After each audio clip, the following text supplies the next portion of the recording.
Now we come to the most controversial part. My theory of what actually happened in the 1800s and 1900s. Are you ready? Fasten your safety belts. Hi, I'm David Daniels from Chick Publications.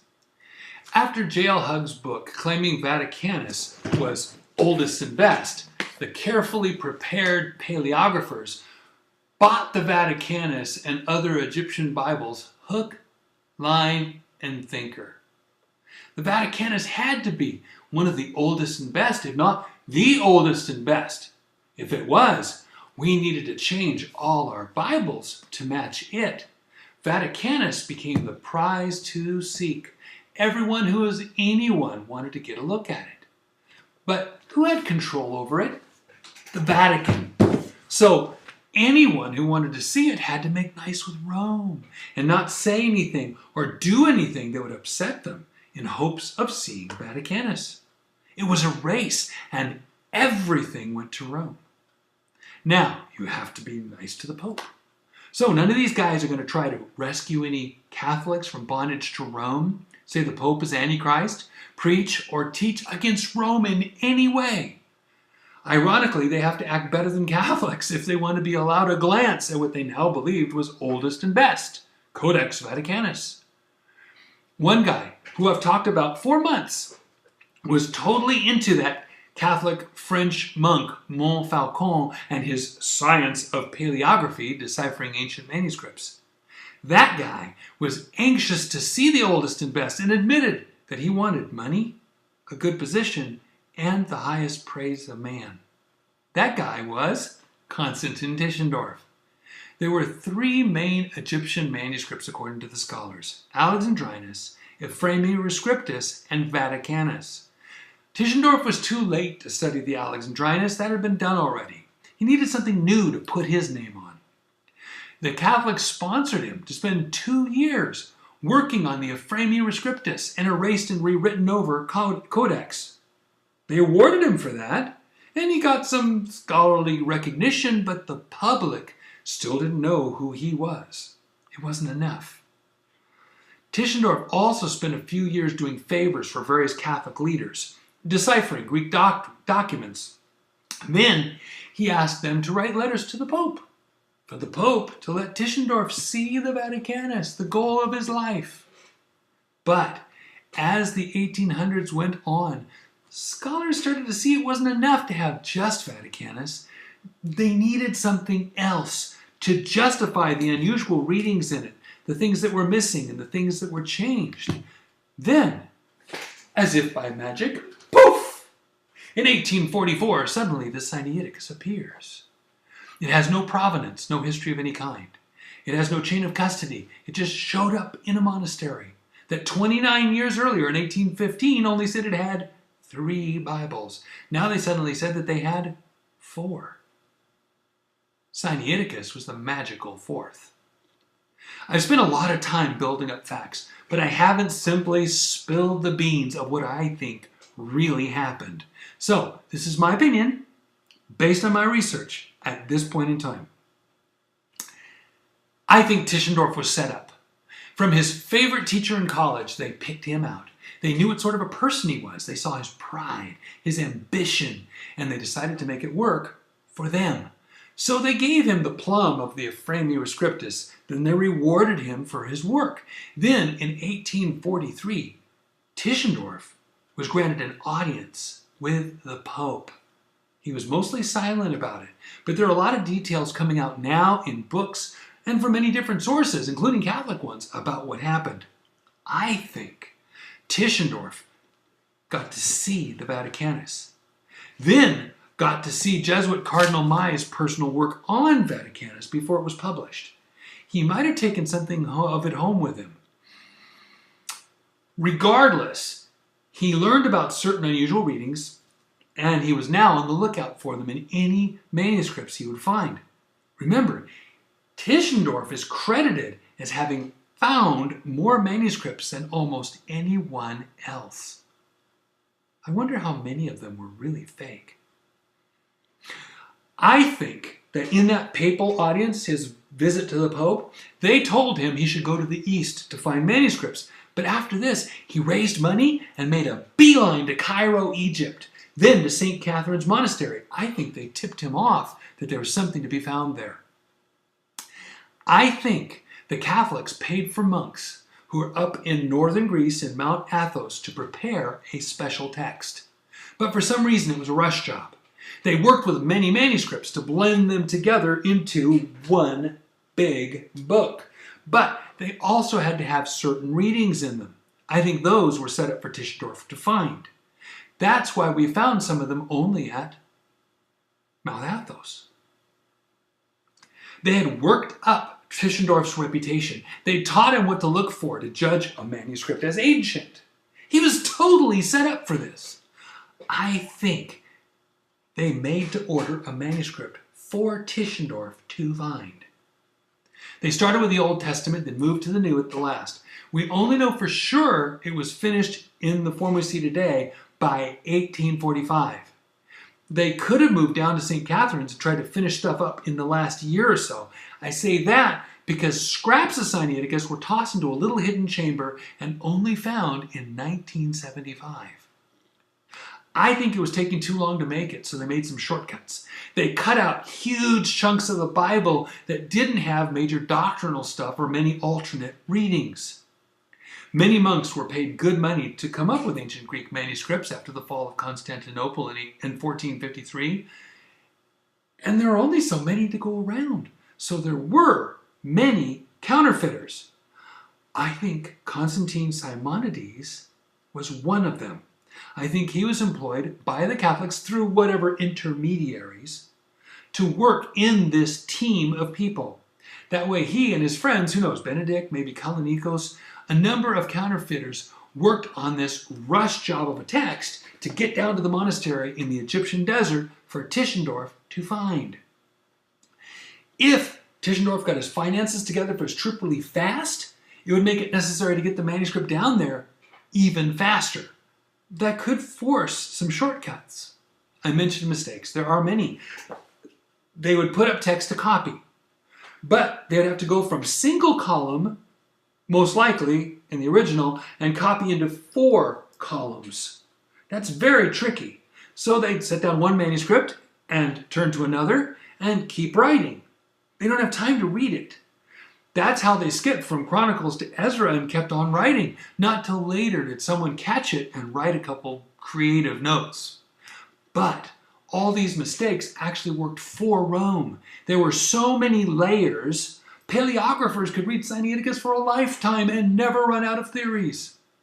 They'd been indebted to Rome for it all. And did anyone notice? They abandoned the preserved Bible for all of this. I think Protestant scholars had a vested interest in believing Tischendorf's date of 350 AD. And then they could teach it to their students down on to today, deceiving Christians into thinking that God didn't actually preserve his words. They think that we have to have priests, textual scholars, to tell us which words might be God's and which words might not be. I think Tischendorf didn't know he was being duped at first. He may have seen the book, yes, book, just like it was clearly described the next year in 1845, and cut out 2 portions, just like an ordinary thief, thinking he got away with something. He didn't know he was falling into Rome's plan. Then Tischendorf didn't let people get too close to the pages he removed. They had such errors. So he just wrote out his own Codex Friderico Augustinus, CFA, printing up which Greek he thought belonged in the text. Then he put all the other stuff into endnotes and then told why he thought they didn't belong. People didn't see the CFA, they only saw Tischendorf's book. So they simply read it and believed Tischendorf. Rome was delighted. They awarded him and every paleographer who agreed that these were indeed ancient manuscripts. I read a bit of a letter he wrote before going back to the monastery in 1853. He knew it was a whole Bible and wanted it for himself. He was willing to get Russian help to do it, since Russia was over the monastery. Okay, I have to skip a lot here. Let's jump to the 3rd visit in 1859. I think he thought he had a great find, maybe through the 1840s. But at the latest date, when he got the Sinaiticus to Cairo in 1859, he figured out it was a fake. Maybe before, but at least by then. It was too new. It was supple. And it was white. So he came upon a plan. He darkened Sinaiticus with maybe lemon juice, like Simonides' friend said he did. I have to say, if Simonides made it all up and his friends are imaginary, it is amazing that they said stuff that I only discovered starting in 2014, and people in general could only check starting in 2009. I think Simonides was a very good con and liar. He would admit the truth only when he had no other option. When Tischendorf claimed he had the oldest and best Codex Sinaiticus in 1862, Simonides was forced bit by bit to admit a little of the truth. So Simonides, or one of his friends, saw Tischendorf claim he was cleaning the pages, but actually he was aging them to look older before he went to Russia with Sinaiticus and people could see it up close. Tischendorf and Simonides knew each other. There's more to that story. And there is an accusation that after Simonides disappeared, he and Tischendorf pulled off another con, maybe in Russia. Simonides didn't want Tischendorf taking away his glory. He'd worked on it himself, so he came out and brazenly said he was the author of Sinaiticus, and it wasn't old. It was a special project and gift for the protector of the monasteries. A bunch of half-truths. Later, he modified the story to say it was more of a draft copy, another half-truth. I'd still say rush job. I think they wanted it to be the one and only copy, but they were rushed by someone and were sloppy. And again, I think that fit into Rome's plans. Tischendorf went into one rage after another. Simonides pushed all his buttons. I think Simonides had an amazing ability to divide any group into two opposing parts, or take any critic and get him to say at least one manuscript was real, even if all the others were fakes. He was that good of a con. He disappeared as fast as he appeared in 1867, and with yet another story to make nobody want to look for him, saying he died among lepers. Tischendorf's analysis and date were pretty much accepted by the scholars. Sinaiticus was now oldest and best. He got award after award. He got some money, some position, and he got to spend some more time with, drum roll please, Vaticanus. In 1867, he published Vaticanus, his prize. That was just what Westcott and Hort needed. They took both Sinaiticus and Vaticanus and made them the determiner of their magical oldest and best Greek text. Despite all the protesting about changes, Westcott and Hort's text is still pretty much the same as the newest one you find out today. That became the Revised Version, and the Bible version mill was started, which still churns out new, disagreeing Bibles to this day. What does Rome get out of all this? They want people believing the Alexandrian texts are the best. Alexandrian texts have the Apocrypha, so the oldest and best texts, they say, have the Apocrypha. A Bible with Apocrypha switches you to a Bible with so many contradictions, you must trust your priest. That sets the stage for One World Bible. The One World Bible will have 1. An Alexandrian critical Greek text. 2. A critical Hebrew text modified by other ancient discoveries, including Septuagint readings. And the Hebrew Masoretic text will be put down and maybe taught to be worse than the Septuagint.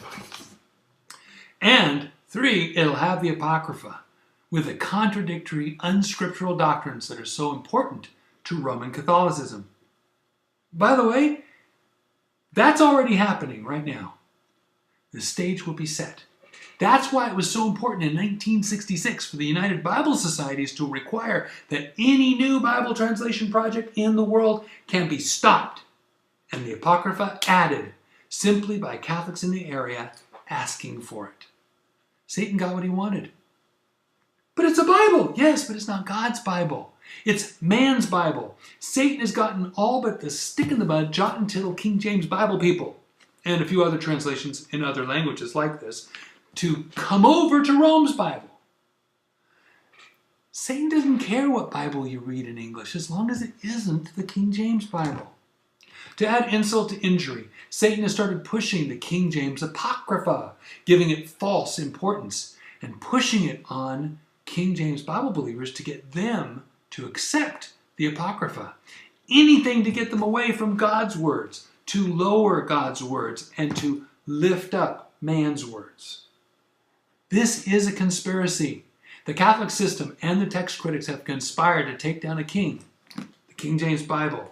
They ridicule anyone who trusts the King James and are happy to try to destroy their reputations if they ever turn from the so-called critical text.